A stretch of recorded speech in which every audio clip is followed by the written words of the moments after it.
lovely people, welcome to part 2 of my March reading wrap up. I got a bunch of books to talk about, let's just go into it.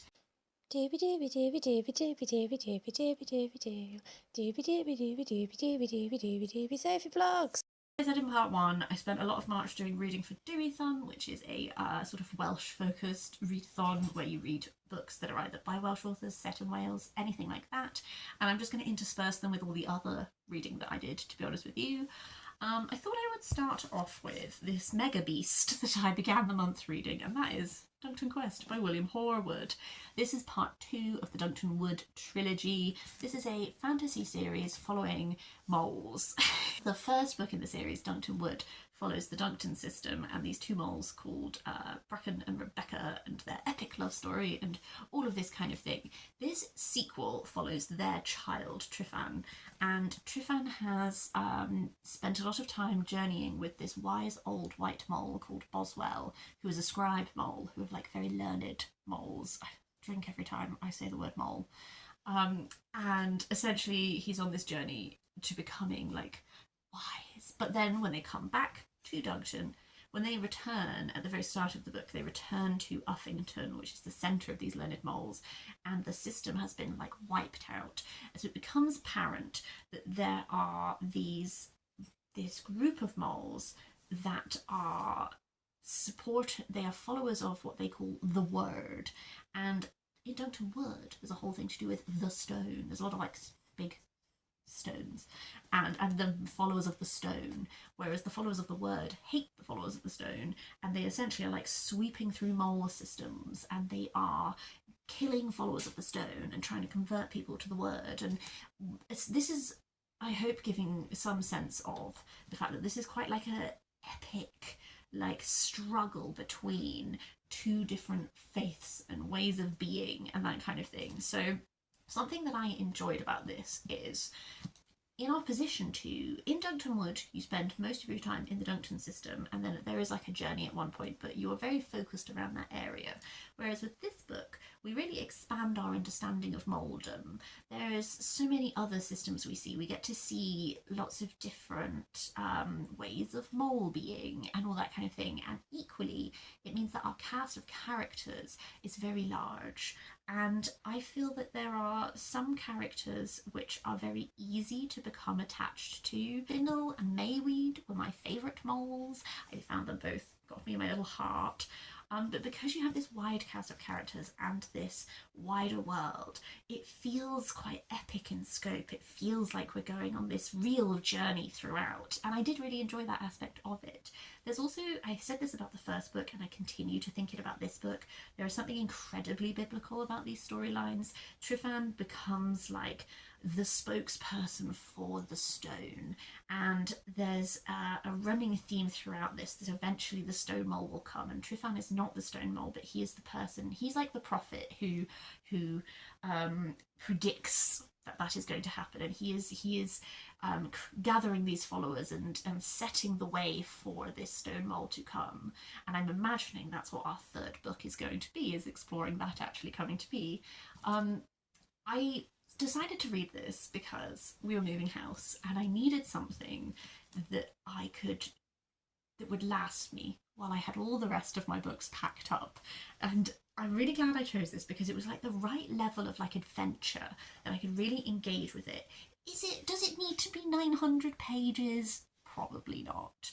Was I glad it was 900 pages on the day that we moved all of the furniture and I spent a lot of time just sat reading and then occasionally directing furniture movers? Yes I was. It really absorbed me during the times that I needed it. I'd like to give like one really big warning. I gave a big warning for Duncton Wood. There is a very explicit sexual assault in that book, which I did not expect. In this, I would like to give a warning that this is a distinctly more violent book than Duncton Wood was, and actually some of the descriptions of what happens during some of these mole conflicts are actually very graphic, and again, wasn't expecting that. I'm okay with it, but I would, like, when I say to you mole fantasy series, you might think that it's much more adorable than it is, but actually brutal.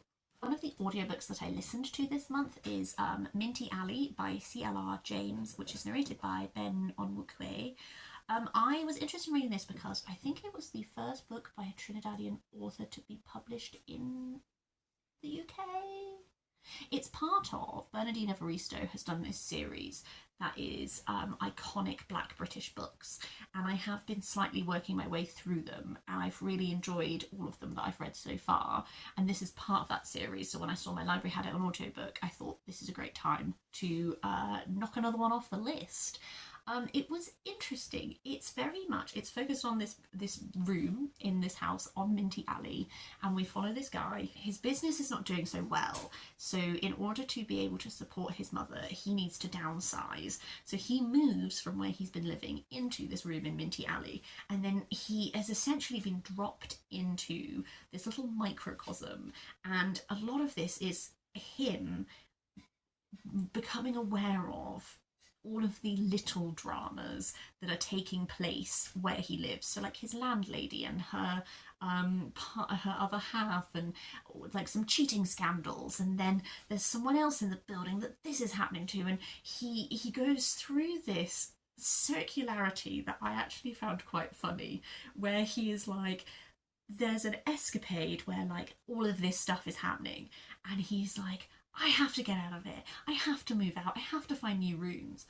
But he's then so sucked into the drama of what's happening that he actually can't leave because he needs to know what happens, and he's like too invested. And I found that aspect of it quite funny. I think that one thing that this did really well is like, again, like painting those really vivid, like when people live in such close proximity, the little petty squabbles that then really balloon into things, and then also like there are like big controversial things happening, and like how everyone in the neighborhood is reacting and all that kind of thing. Like it's very much like this small everyone knows each other, everyone's watching, and everyone has opinions on everything kind of thing. I would say, I think like on the flip side of that, after a while it does get a bit repetitive. I think the first half I was really locked in, and then I think the second half some of these like things just become a little repetitive, and they probably like didn't need to go on for so long and that kind of thing. But it was an enjoyable audiobook and I enjoyed listening to it. I also read for Deweython The Night Watch by Sarah Waters. I have really enjoyed nearly every single Sarah Waters that I've read. I didn't really like The Paying Guest that much, but I think maybe I might need to reread it. The Night Watch is set during World War II in London, and it tells the story backwards. Start in 1947, you go back to 1944, and then you end in 1941. So it's a classic tale told in reverse, where you get to see all the ramifications of everything, and then you go back and then you understand more about how they came to be, and you have a little tight cast of characters that you follow through these times in classic Sarah Waters style. There are a couple of different lesbian storylines in this. You're also following someone who you gather was in prison during the war, and a lot of his storyline is to do with figuring out why. There's a lot of recurring themes throughout this. Really enjoy how Sarah Waters writes. I say this every time. I think she sets scene really well. It's funny because I actually prefer the Sarah Waters that I think have a bit more of a mystery element to them. My favourites are Fingersmith and The Little Stranger. I just loved both of them so much, from like an atmosphere, like a mystery, like that kind of thing. I do still enjoy like her historical fiction ones, and I think The Night Watch, just like with Tipping the Velvet, what it did with Victorian, this is doing with the Second World War, this like really immersing you in this time period, and you can really like feel and see and sense and smell, like all of that like whole sensory aspect of being rooted in this time. I just always think she does that so well. I did enjoy this like unspooling. It's one of those, I would say, this is not the punchiest use of telling a story backwards that I've ever read. I do have a soft spot for telling a story backwards, and so I do like to read books where they do that. And I've definitely read ones where I think I found that being utilised to a more surprising effect or a more punchy effect. What I found with this one is telling it backwards, almost like I came out of this and I just had such a sense of like melancholy, and I think because you get answers in some ways, in that you understand why people are the way they are in the first part, but there's so many questions still raised of like, okay, well I understand how they got here, but like where are they going? What's going to happen next? That kind of thing. And some of the plot lines, almost, it doesn't feel like you get enough always to, like Kay. I was like, Kay in the first section, you don't get that much of her. And I understand her backstory, but like I still feel like I'm just like, well, what's happening with her? Where is she going? But I kind of I have grown to like that, and I have grown to feel that it is highlighting, like, I guess that sense of feeling after the war of like, well, where do we go? We've seen these things, we've lived through this. Like, do you just go back to life? Do you just go back to every day? Do you just live and like pay your rent and all of that? Like, what do you do afterwards? So I think I've sort of come around to, like, when I initially finished it, I was like, I've enjoyed this. I've found these characters immersive and all that kind of thing. And now I've sat with it a bit longer, I think I feel I think that almost, it's not unsatisfaction at all. It's that, like, that almost a sense of it feeling a little unfinished business. Like, okay, but what next? I kind of feel like I'm supposed to be feeling like that, and I liked that. A book I DNF'd. I listened to this on audiobook. This is The Space That Keeps You When Home Becomes a Love Story by Jeremiah Brent. Confession, I put a hold on this literally just because I was moving house, and so I saw a book about homes, and I was like, oh, let's listen to a book about, like, making a house like a home while I am buying a house. That would be nice. I didn't realise that he's famous. I don't know what for, but I can tell from the reviews that he does some sort of property show. Now I know. I'll be honest, this felt like a bunch of rich people telling me about how much they like their house, and I couldn't really find that very interesting. I think I wanted a bit more that was about, like, normal people building home and feeling that connection to place and putting down roots and all of that. I don't know. I didn't think it was just going to be a bunch of very rich people telling me about their mansions, so I gave up on it because I couldn't be bothered with that. The Deweython book. This one is just because King Arthur has its roots in the Mabinogion. Candle in the Wind by T.H. White, which is the fourth and was the concluding book to the Once and Future King series. And then the Book of Merlin, which is the one I have to go, I think was unpublished. I don't know if it was properly finished. I don't really understand, haven't looked into it yet. But so this is like the conclusion to his Arthurian cycle, is doing the end of Arthur's reign when Mordred and the Orkney boys plot their exposing of Lancelot and Guinevere and dividing the table, and then Camlan and all of that, like this end of an era. I continue. It's really funny, I have Dia's voice in my head because I know that Dia really doesn't like this series. I gave this 5 stars. I loved it. I don't think it's flawless, is the thing. With these, like, irreverent blurrings, I think make the conversation really interesting. So I really enjoy the dynamic that is Arthur, Lancelot, Guinevere, and a lot of the push and pull, a lot of the being trapped in your narrative kind of perspective. And I think this has that, in that Lancelot and Guinevere are both warned by Arthur that, like, these people are out to get you. There's only so much we can do to ignore this. There's a really moving bit where, like, Arthur is, like, kind of explicitly warns them, like, please be careful. Someone is trying to trap you. I don't want to have to do what I will have to do if this all comes out. But they don't listen, and then, lo and behold, inevitable plot happens. I found really compelling this. Arthur's entire arc throughout this series has been in creating this idea of right, not might. If you think of the knights of old, it was he who is mightiest wins and can do whatever he wants. And Arthur has been trying to bring in this way that is, like, right. Follow the way that is right. Let that lead you. Let that improve the lives of normal people and all of this. And it's been such a task, but it's been the task of his life. And now he is old and he is tired. And the two people he loves most don't listen to him, and then he is forced into, by the rules of justice that he has created, that is his legacy, that he wishes to impart on the world, he is now forced into a situation where he has to persecute the two people he loves the most.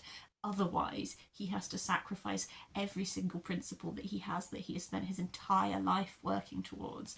And I just find that conundrum so interesting. It really draws me in, and this, like, it makes my little heart break at the edges. There's such a look at these ideas of what is justice, what is law, what is the right thing to do. And those things are not always the same. Just because something is a law doesn't always mean it is right. It's not just because something, what justice is versus what revenge is versus what is actually the right thing to morally do in a situation are also very often not the same thing. And I feel like this really engages with that. And I find that all so fascinating, because even when you come to things like the reason why Mordred hates Arthur and the reason that he wants to persecute him, there's this whole thing to do with the slaughter of the babies that I feel is very biblical in the way that King Arthur orders the killing of all these babies to try and kill Mordred when he is little, and all this kind of thing, and that's what Mordred holds against him. But it's also what Arthur holds against himself. He tortures himself with this. It makes me think so strongly of another one of my favourite Arthurian interactions, which is the Fionnevar Tapestry by Guy Gavriel Kay. I love how that one does. That little Arthur, it's like a side, it's not the whole book, it's just like an element of it. But that also, I really love not letting Arthur off the hook for that moment, and that moment haunting him, and that moment cursing him, and that being a deserved thing. But it's also mirrored in this with, I feel Lancelot has his own moment in this with Gareth and Gaheris, and I love that, like, mirroring between the two of them, of they both have these moments that absolutely change the narrative of their life and that they can never atone for. I just find that so compelling. And then as you go through, I think something that's really interesting is that when the conflict in this begins, it's like bows and arrows, and then when it ends, it's like guns, and this playing around with time makes a larger commentary on war and humans, and can humans ever break this cycle of conflict. This is a really waffly way of saying I bloody love this series. I really enjoy how these conversations are done. We flit about and we do these things, and then, oh, actually I've just had a deep moral, like, interaction with, can humans ever break the cycle of war? I don't know. I guess pivoting from that, I should talk about the fact that I listened to Hope by Pope Francis, which is narrated by Peter Ganin. Sorry, I'm trying to read my own handwriting. I listened to this for my Read the World project, Vatican City. I was like, it's going to have to be a writing by a pope, isn't it? It's his memoir, but it is also interspersed with a lot of musings on different topics. I didn't really know anything about his life, so I enjoyed learning a bit more. His family is originally from Italy, and then they emigrated to Argentina. Sorry, brain momentarily just went, it begins with A. Argentina, and that's where he grew up. And then I found it interesting learning more about his life before he entered the church, like his decision to go into the church. It kind of felt like he had a decision to make between, there was a woman that he was in love with, and, like, would he, like, go down that path and start a family, or would he follow a religious path? And that's what he ended up doing. I enjoyed all of the actual, like, memoir autobiography aspects. There were a lot of, not all, but a lot of his musings on wider topics like war and all that kind of thing, which I thought he was saying some extremely valid things. I think there's something very needed about having, you know, the head of the Catholic Church be like, reminder, war is bad, all that kind of thing. I do feel like the book became less interesting for me after he became Pope. I enjoyed the process of learning a bit more about his experience of becoming Pope and people choosing to vote for him and all that kind of thing. After that point, it did feel like the book shifted and there wasn't such a strong autobiography aspect, because it would just be like, I went on this trip to this place and I talked to this person about this extremely heavy topic.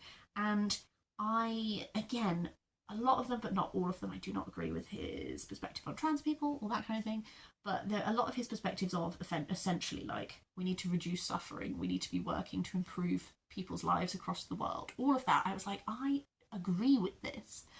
But the latter part of the book felt a lot more like I was just listening to sermons than the earlier part of the book, where I felt like I was getting an insight into his life. And I think that's what I missed. My final book to talk about is a selection of poetry that I also read for Dwython. This is Poems by Dafydd Gwilym, who is a very iconic medieval Welsh poet. As I was reading this, I was thinking a lot about a few Dwythons ago. I read a collection by Gwilym, who was a medieval woman poet, and it was very interesting because I remember from the introduction to that, it was talking about what she was doing and how she was engaging with this tradition of like male bardic poetry, and this is very much like that tradition of poetry. So I was sort of reading it with like an awareness of what Gwilym was doing that was subverting it. So that was kind of fun, as it was like reverse context for her work. Dafydd Gwilym is a very, very famous medieval poet, and it was enjoyable. The things I liked from this were, loved the interactions with nature. This specific collection, which is from the Welsh Classics series by Goma Press, it's split into sort of grouped topics. So the first section is Love at All Seasons, and it is moving through the seasons of the year, and they are love poems, and there is so much nature imagery to them that I just absolutely loved. I thought they were so evocative of the Welsh countryside, and as a start place to begin, I was like, oh yes, really enjoying this. I will say he is a very horny man, and he writes a lot of poems about a lot of women, and that's fine. It got maybe a little bit repetitive at times for me. I liked a lot of the animal imagery. There's a whole section that is birds and animals, and I really enjoyed a lot of those poems. I find it really funny because the poem that actually stays with me the most from this collection is called The Goose Shed, and it is essentially about a guy who is out and about and he sees a girl and he tries to hit on a girl, and then her bloke comes and chases him, and then he hides in a goose shed, but then he meets the goose, and the goose is not happy that he is in the goose shed, and so then the goose like attacks him, and then it ends with him cursing all geese. And I just, when you're just like, a lot of these, there's more beauty in here than that, but I just found that poem so funny, and it's just the one that I really hold in my mind. So there is like this like mundanity to the experiences, I guess, that I also enjoy, and this like rootedness in like allowing things to sometimes be silly. So yeah, I enjoyed that, and this is like a Welsh classic that I've been meaning to tackle for a while, so I'm glad to have done so. That is everything that I read in March. I would always love to know if you've read any of them, if you have thoughts on any of them. Otherwise, I hope that you have been having a very lovely day, and I will see you next time for something different.